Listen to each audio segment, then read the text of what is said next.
Welcome back to the 8th plot. We're doing a Minecraft episode today and continuing the build of the Ark itself from Stolen Futures. So, as you can see on the screen, my red avatar is currently laying out a sort of, in order to make sure that the engine, which is what I'm building today, is in the right place. I'm just sizing up the Ark itself, making sure that, I've given a sort of structural diagram of it. I'm also raising some of the former sort of, the blocks that lay it out, basically. The specs, maybe? Blueprints? I don't know. Either way, I'm just making sure that the engine room is in the right place, in the very centre of the upper pyramid of the Ark. And the bit you can sort of see now, this sloping bit, is also in the top of the Ark is a big pyramid, and the under part of the Ark, the belly, that's completely the wrong word, the lower section of the Ark, shall we say, is another pyramid, a very much elongated one, a very tall one, and it's and the bases of both pyramids are stuck together, so you form a sort of kite shape. That's what the Ark forms. And the lower section intrudes a little bit into the upper section, which is what you can see. If you've read the second book, you'll know all about the action that happens around this engine room. No more spoilers for you there. So my red avatar is currently building what's called the shaft that goes from the base of the engine room all the way down to the lower section. In real time, this thing is huge. This is a huge climb for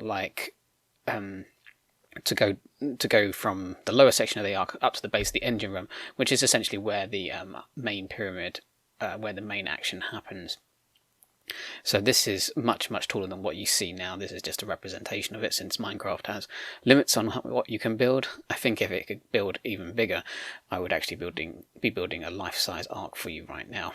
So my avatar will finish off in this video the shaft, the engine room, and start work on the engine itself. So while the avatar's doing that, let's talk a bit about the destroyer, because in our last video we ended with the destroyer having fully entrenched itself on Earth, and there was no way for our military to stop it, which is obviously a shame.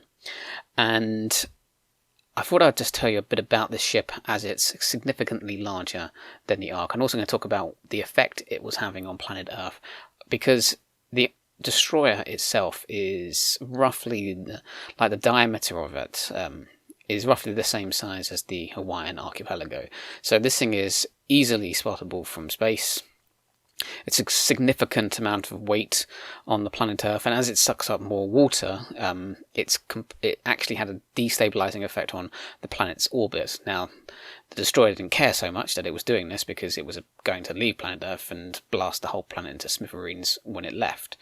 But over the course of it stayed on Earth for about 2 years, almost 3 years, and that sort of weight imbalance did cause the planet to shift its weight and shift its orbit, which caused a few more climate change anomalies in our atmosphere.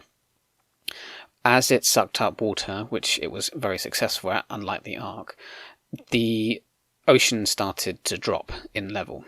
This also had an effect on lakes and snowfall and rainfall and hurricanes, typhoons. All weather systems around the Earth basically started to shut down, because much of our weather is driven by the sea, which absorbs lots and lots of heat from the sun's rays.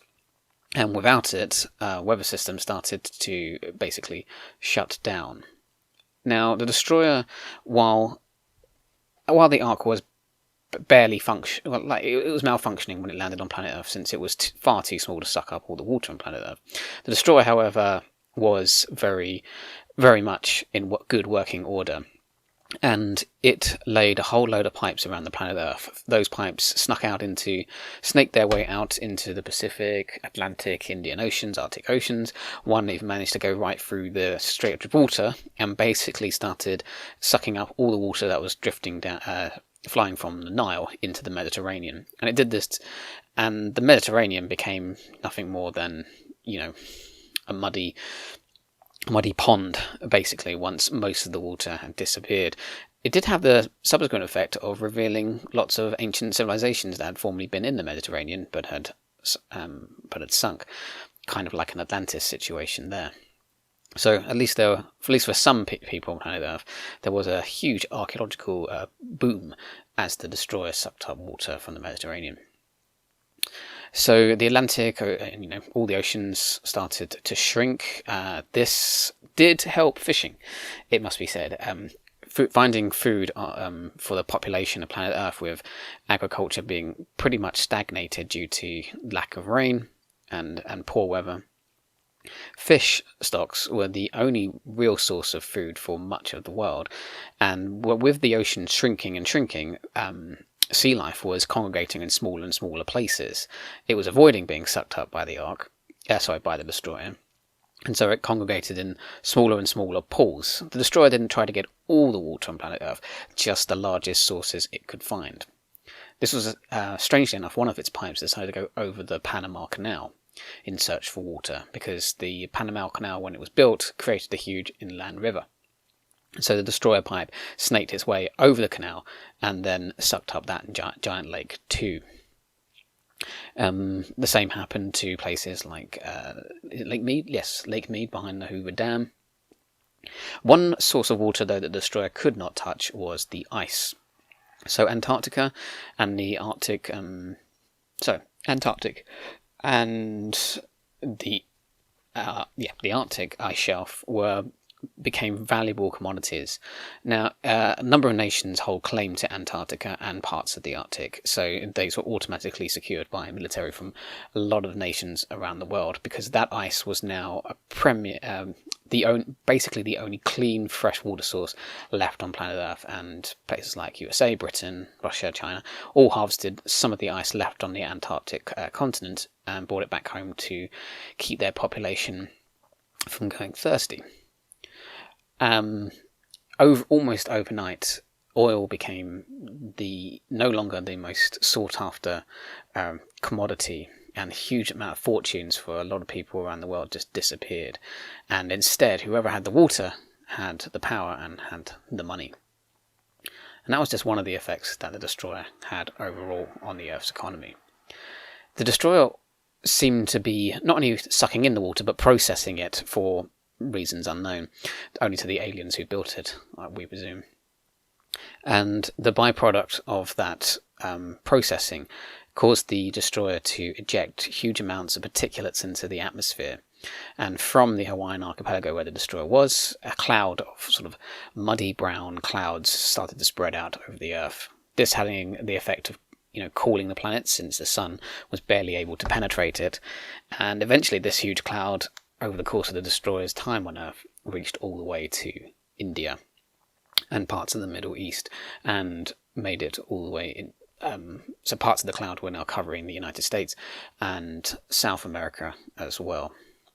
So the destroyer had a cataclysmic effect on the planet before it left and destroyed the entire planet. Even if it had left without destroying planet Earth, it would have left behind a crippled world with very little water, which is the stuff of life. The human population would have either drastically shrunk or just failed to survive at all.